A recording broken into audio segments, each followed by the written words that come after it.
आप शुरू करिए। धन्यवाद।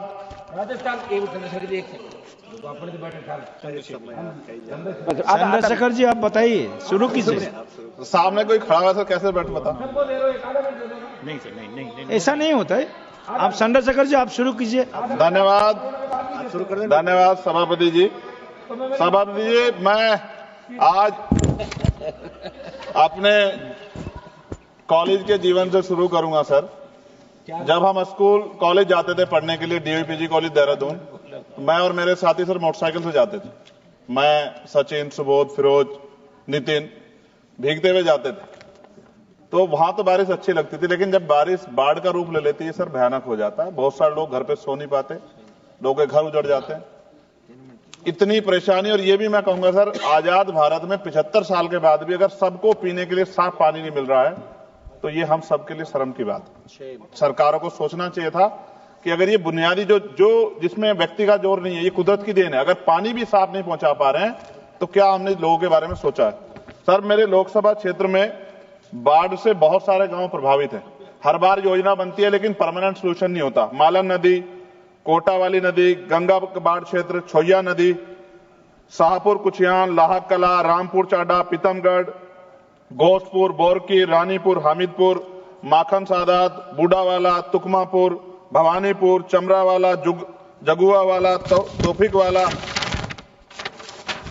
जब रामगंगा का पानी कालागढ़ डैम से छोड़ा जाता है रामगंगा में, तो कानपुर को आवश्यकता होती है, तो उससे भी बाढ़ आती है सर हमारे यहाँ। मनोहरवाली, भूतपुरी, मुबारकपुर, गावड़ी, घोसियावाला, सातनगर, बनोटी, रामसावाला, हफीजाबाद, बिहारीपुर, तीपड़जोत, मुकरपुरी, बेरखेड़ा, सिपाहीवाला, मिलक, कोप्पा, नाथाडोई, मनोदरा, नंदगांव और नया गांव। जमीन कट जाती है सर, जमीन कट जाती है सर, फसल बर्बाद हो जाती है, ना मुआवजा मिलता, ना लोगों को नींद आ पाती। इसका परमानेंट सोल्यूशन जब तक सर नहीं होगा, तब तक हमारे लोगों का भला नहीं हो सकता है, हमारे क्षेत्र का, हमारे लोकसभा क्षेत्र नगीना का भला नहीं हो सकता है। सर, गंगा और यमुना की सफाई कब होगी? सरकार ने गंगा और यमुना की सफाई के लिए करोड़ों रुपए खर्च किया, लेकिन दोनों नदी अब भी गंदी है। इसके लिए जिम्मेदार लोगों पर क्या कार्रवाई होगी, और गंगा और यमुना को साफ और अविरल बनाने के लिए क्या ठोस कदम उठाए जाएंगे? फैक्ट्रियों का गंदा पानी रोकने के लिए क्या कदम उठाए जा रहे हैं? सरकार कहती है कि फैक्ट्रियों से गंगा और यमुना में गंदा पानी नहीं जाएगा, लेकिन ऐसा हो रहा है, इसे रोकने के लिए सख्त कदम उठाए जाएं। गंदे पानी को साफ करने के लिए प्लांट कब तक बनेंगे? गंगा और यमुना के किनारे कई ट्रीटमेंट प्लांट बनने थे, लेकिन अब तक काम पूरा नहीं हुआ। देरी के लिए जिम्मेदार ठेकेदारों पर सरकार क्या कार्रवाई करेगी? सीवर का पानी यमुना में क्यों मिल रहा है? दिल्ली और आसपास के शहरों में लाखों लीटर गंदा पानी यमुना में बहा जाता है। सरकार से रोकने के लिए क्या कदम उठा रही है? गंगा के जीव जंतुओं की रक्षा कैसे हो? गंगा में पाए जाने वाले डॉल्फिन और अन्य जीव संकट में इनकी सुरक्षा के लिए सरकार ने क्या कदम उठाया और उनका क्या असर हुआ? नमामि गंगे योजना सफल हुई या नहीं? सरकार कहती है कि नमामि गंगे योजना सफल हुई, लेकिन जमीनी सच्चाई कुछ और है। क्या सरकार इसकी जांच स्वतंत्र एजेंसी से कराएगी? यमुना की सफाई के लिए बनी योजनाएं क्यों फेल हो रही है? यमुना एक्शन प्लान और अन्य योजनाओं पर करोड़ों रुपए खर्च हुए, लेकिन कोई खास असर नहीं दिख रहा। क्या सरकार इसकी स्वतंत्र एजेंसी जांच कराएगी? नदी किनारे बनाए जा रिवर फ्रंट से गंगा को नुकसान हो रहा है। गंगा किनारे बनाए जा रिवर फ्रंट से नदी का प्राकृतिक प्रभाव बाधित हो रहा है। क्या सरकार इस विकास और पर्यावरण को संतुलित करने के लिए कोई नई नीति बनाएगी? गंगा, यमुना और उसकी सहायक नदियों में अवैध रेत खनन, अवैध निर्माण क्यों नहीं रुक रहा, जिससे नदी और पर्यावरण को नुकसान सरकार रोकने के लिए क्या कर रही? बाढ़ से प्रभावित गांवों के लोगों का क्या होगा? गंगा यमुना के किनारे बसे हुए कई परिवार हर साल बाढ़ और कटाव से प्रभावित होते हैं। क्या सरकार इनके लिए पुनर्वास के लिए कोई ठोस योजना बनाएगी?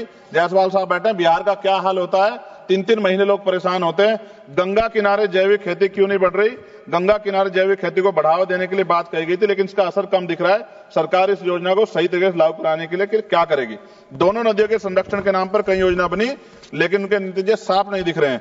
यमुना बचाने के लिए जनता की भागीदारी जरूरी है। क्या सरकार कोई ऐसा अभियान चलाएगी ताकि लोगों को यमुना बचाने में योगदान कर सकें?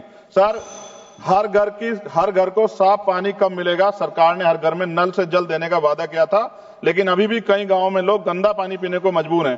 क्या सरकार सुनिश्चित करेगी सभी को साफ पानी और सुरक्षित पानी मिले? ग्रामीण व शहरी क्षेत्रों में पानी की पाइपलाइन बिछाने में देरी क्यों हो रही है? कई इलाकों में पाइपलाइन अधूरी पड़ी है, जिससे लोगों को परेशानी हो रही है। सरकार कब तक सभी जगह पानी की पाइपलाइन काम पूरा करेगी? हैंडपंप और कुएं क्यों खराब पड़े? गांव और कस्बों में लगे कई हैंडपंप कुएं खराब हैं, लेकिन उनकी मरम्मत नहीं हो रही है। सरकार इनकी मरम्मत और देखभाल के लिए क्या कर रही है? गंदे पानी से बीमारियां क्यों बढ़ रही हैं? कई जगह गंदा पानी पीने से लोग बीमार हो रहे हैं। सरकार गंदे पानी को साफ करने और बीमारियों को रोकने के क्या ठोस कदम उठा रही है? शहरों में गटर का पानी सड़कों पर क्यों बह रहा है? कई शहरों में सीवर लाइनें जाम है और गंदा पानी सड़कों पर बह रहा है। क्या सरकार सीवर व्यवस्था सुधारने के लिए कोई ठोस कदम उठाएगी, योजना बनाएगी?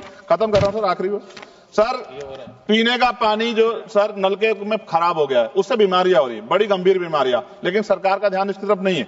पानी की बर्बादी रोकने के लिए क्या किया जा रहा है? कई जगह पाइपलाइन लीक हो रही है और हजारों लीटर पानी बर्बाद हो रहा है। क्या सरकार इस बर्बादी को रोकने के लिए कोई योजना बना रही है? गिरते भूजल स्तर को बढ़ाने के लिए क्या सरकार कोई संरक्षण नीति ला रही है? पानी और स्वच्छता की योजनाओं में पारदर्शिता कब आएगी? सरकार ने कई योजना शुरू की थी, लेकिन उसके नतीजे स्पष्ट नहीं दिख रहे। क्या सरकार योजनाओं की पारदर्शिता और निगरानी सुनिश्चित करेगी? और अंत में सर पाइपलाइन से आप कह रहे हैं कि पानी आएगा, कैनाल बंद कर रहे हैं सर, भूजल का जो स्तर है वो गिर जाएगा सर, और फिर बजट भी कम कर रहे हैं। अंत में खत्म करते हुए सर, काशी जो प्रधानमंत्री जी का लोकसभा क्षेत्र है, मैंने अखबार कटिंग पढ़ी, अखबार में लिखा है मेहमानों को पानी पूछने में शर्म आती है। ये हालात प्रधानमंत्री के क्षेत्र में उत्तर प्रदेश के मुख्यमंत्री गोरखपुर से डूब जाता है पूरा। सर धन्यवाद सर, 1 मिनट 30 सेकंड दे दीजिए सर 30 सेकंड खत्म कर रहा हूं सर। मैं ये कहना चाहता हूं, उत्तर प्रदेश में नेपाल का पानी आता है, लखीमपुर खीरी, पीलीभीत, ये पूरा एरिया डूबता है सर। इस समस्या से निजात दिलाने के लिए परमानेंट सोल्यूशन हो जाए, इसके नाम पे पैसों का हेर फेर करके काम नहीं चलेगा। बहुत बहुत धन्यवाद सर, आपने मुझे मौका दिया।